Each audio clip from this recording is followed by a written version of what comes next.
মহান রব্বুল আলামিন এই সময়ে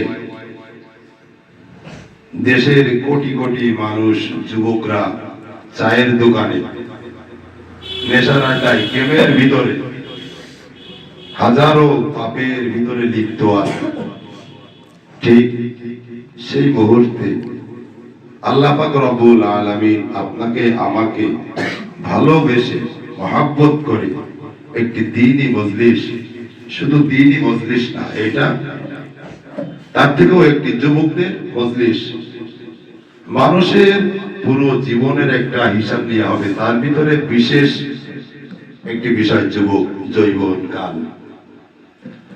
সেই আমরা যুবকরা যে একটি দ্বীনি মজলিসে আসতে পেরেছি, এই জন্য আমরা অন্তরের স্তর থেকে শুকরিয়া আদায় করি, আলহামদুলিল্লাহ। তো ইউনিয়ন যুব সম্মেলন এখানে উপস্থিত আছে উপজেলা ইসলামী যুব আন্দোলনের সভাপতি মাওলানা ইমদাদুল ইসলাম এবং আমাদের সাধারণ সম্পাদক ইমদাদ ভাই সহ এলাকার যুবক ভাইয়েরা। তো আল্লাহ পাক রব্বুল আলামিন, আমি সরাসরি যে আয়াতটা পড়ছি সংক্ষিপ্ত কিছু আলোচনা করব। এখানে আল্লাহ পাক রব্বুল আলামিন বলছেন, আল্লাযী খালাকাল মাউতা ওয়াল হায়াতা লিয়াবলুয়াকুম আইয়ুকুম আহসানু আমালা। আল্লাহ পাক রব্বুল আলামিন বলছেন, আমি মৃত্যু সৃষ্টি করেছি, হায়াত সৃষ্টি করেছি। জন্ম মৃত্যু তো আল্লাহরই সৃষ্টি। কেন সৃষ্টি করেছে?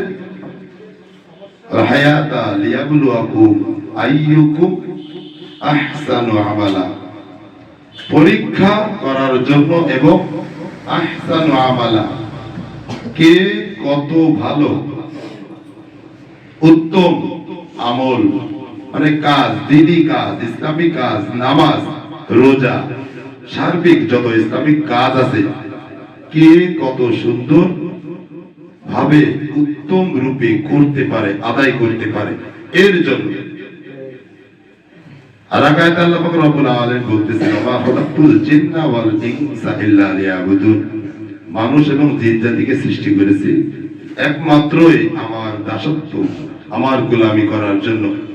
তো বন্ধুরা, রাসূল সাল্লাল্লাহু আলাইহি সাল্লাম, আমরা ইসলাম বলতে শুধু নামাজ, রোজা, হজ, যাকাত করি, কিন্তু এই যে রাজনীতি, এটাও কিন্তু ইসলামের একটা অংশ। সাহাবায়ে আজমাইন, রাসূলুল্লাহ সাল্লাল্লাহু আলাইহি সাল্লাম, তাবেঈন, বড় বড় আল্লাহর ওলিরা, দেশ, রাষ্ট্র, শুধু তা না, একটা দেশ না, অর্ধ জাহানের বাদশা ছিল কি হযরত ওমর রাদিয়াল্লাহু তাআলা। তো আমাদের রাসূল সাল্লাল্লাহু আলাইহি সাল্লাম, আমাদের নেতাকে রাসূল সাল্লাল্লাহু আলাইহি সাল্লাম, সাহাবায়ে কেরাম, আল্লাহ পাক রব্বুল আলামিন কোরআনের ভিতরে বলতেছে কি, ঈমান হলো সেইভাবে, ওয়াইজা কিলা লাহুম আমিনু কামা আমানান নাস, যেভাবে ঈমান এনেছে সাহাবীরা, এই নাস মানে মানুষ বলতে ওই সময়, যে সময় আয়াতটা নাযিল হয়, তাহলে সাহাবীরা যেভাবে ঈমান এনেছে সেইভাবে আমাদেরকে ঈমান আনার জন্য বলা হয়েছে। এজন্য আমরা যদি শুধু নামাজ রোজা করি, অন্যান্য দিকগুলো যদি না করি, তাহলে কিন্তু পূর্ণাঙ্গ ইসলাম মানা হলো না। ইসলাম কি?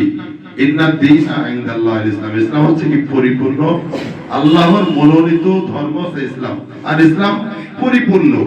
এখন আপনি যদি কেটে ছুটে আপনার মন মতো, নিজের মতো, আপনার মন মতো ইসলাম হলে তাকে ইসলাম বলে না। আপনাকে ইসলামের মতো হতে হবে। ঘর থেকে শুরু করে রাষ্ট্রীয় জীবন কিভাবে পরিচালনা করতে হবে, যুগের পর যুগ, আধুনিক যুগ যতই আধুনিক হোক, সমস্ত বিষয় আল্লাহ পাক রব্বুল আলামিন কোরআনুল কারীম, মহাগ্রন্থ কোরআনের ভিতরে কি লিপিবদ্ধ করেছেন। এই জন্য আমাদেরকে কোরআন হাদিস অনুযায়ী